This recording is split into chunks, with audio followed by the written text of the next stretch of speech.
ह्या सीझनला आमच्या गावागावात काही भगिनी अशी कालवं घेऊन येतात. तर आज ह्या ताईंनी मस्त मोठी कालवं आणलेली आहेत. काही भगिनी छोट्या कालवं घेऊन येतात, तर त्यामध्ये आम्ही वालाचे दाणे ह्या सीझनचे आणि बटाट वगैरे घालून ते आपण फ्राय करून घेऊ शकतो. पण आज ही मोठी कालवं आणलेली आहेत, तर ती प्रथम साफ कशी करायची ती पाहणार आहोत. तर त्या ताईंनी साफ करून दिलेली आहेत. तरी पण आपण काही राहिलं असेल तर हे पहा, अशी ही बारीक अशी ते दगडाला चिकटलेली असतात, तर थोडीशी अशी खपली राहिलेली असते दगडाची. तर संपूर्ण हे कालवं अशा प्रकारे चेक करायचं आहे. काही कडक वगैरे लागल्यास हे असं काढायचं आहे. प्रत्येक कालवं अशा प्रकारे व्यवस्थित चेक करायची आहेत, कारण त्यामध्ये ती खुबरी राहिली तर आपल्या दाताखाली येऊ शकते आणि ते आपल्याला आवडणार नाही. त्यासाठी सगळं अशा प्रकारे व्यवस्थित साफ करून घ्यायचे आहेत.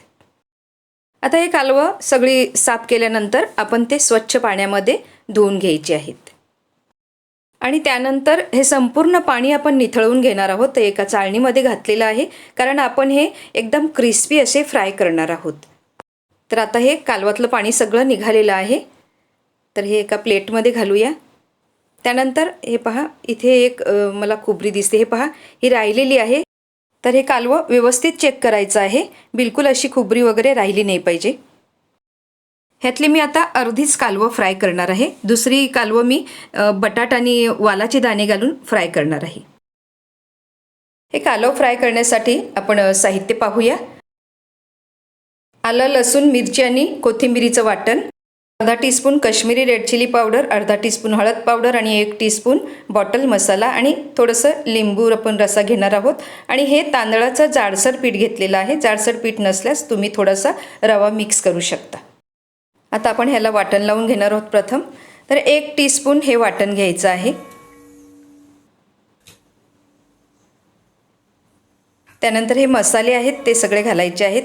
हळद, काश्मीरी रेड चिली पावडर आणि बॉटल मसाला. 1 टीस्पून लिंबू रसा घालायचा आहे. लिंबू नसल्यास तुम्ही कोकम आगळसुद्धा वापरू शकता. मागील एका व्हिडिओमध्ये लिंबू जेव्हा स्वस्त असतात तेव्हा त्याचा रसा कसा साठवून ठेवायचं त्याची लिंक मी दिलेली आहे, तुम्ही नक्की ती पाहू शकता.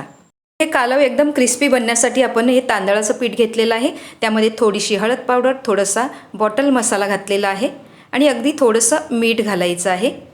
त्याचप्रमाणे ह्या कालवामध्ये सुद्धा आपण पाव टीस्पून मीठ घालायचं आहे. आज आपण ही कालवं, आमचा हा पारंपरिक बिडाचा तवा, ह्यामध्ये आम्ही घावणं बनवतो किंवा मासलीसुद्धा फ्राय करतो. तर तो मी गॅसवरती ठेवलेला आहे, थोडंसं तेल घातलेलं आहे. आता हे तांदळाच्या पिठामध्ये मसाला वगैरे घातलेला आहे, ते सगळं मिक्स करून घ्यायचं आहे. तांदळाच्या पिठामध्ये देखील मीठ आणि मसाला वगैरे घातल्यानंतर बाहेरून जे कोटिंग येते कालवाला त्यालासुद्धा छान टेस्ट येतो. त्याचप्रमाणे हे सुद्धा सगळं आपण आता मसाले ह्याला लावून घेऊया कालवाला. आता हे मसाले लावल्यानंतर ह्या तांदळाच्या पिठामध्ये हे सगळे आपण कालव घोळवून घेणार आहोत. तर आता हे कालव ह्या तांदळाच्या पिठामध्ये अशा प्रकारे सगळे घोळवून घेणार आहोत, म्हणजे त्याला मस्त ते क्रिस्पी होतात. आता आपण हे सगळे फ्राय करून घेऊया. तर हे भिडंसुद्धा मस्त तापलेलं आहे, तर गॅस कमी करायचा आहे आणि अगदी मंद आचेवरती हे सगळे आपण कालव फ्राय करून घेणार आहोत.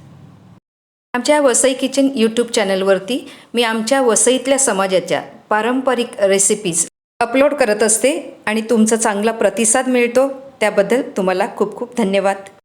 आणि अशाच आमच्या ह्या रेसिपी पाहत चला, खूप टेस्टी असतात. नक्की तुम्ही ट्राय करा. जास्त तेल न वापरता आणि तेवढ्याच पौष्टिक आणि खूप टेस्टी चवदार असतात. तर आता आपण हे सगळे कालव फिरवून घेतलेले आहेत.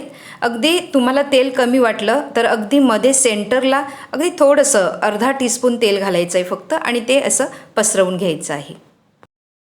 कालव आपण मस्त क्रिस्पी फ्राय करत आहोत, तर त्यासाठी अगदी मंद आचेवरती हे फ्राय करून घ्यायचे. तर पुन्हा एकदा आपण फिरवून घेऊया आणि आता 2 मिनटासाठी पुन्हा एकदा आपण हे फ्राय करून घेऊया. आणि त्यानंतर आता हे आपले कालव रेडी झालेले आहेत. गॅस बंद करायचे आहे आणि आपण प्लेटमध्ये आता काढून घेऊया. छान मस्त क्रिस्पी कालव आपले तयार झालेले आहेत. ही क्रिस्पी कालव रेसिपी तुम्ही स्टार्टर्ससाठी सुद्धा मस्त वापरू शकता. क्रिस्पी कालव डिश आपली रेडी झालेली आहे. आमचा व्हिडिओ पाहिल्याबद्दल धन्यवाद.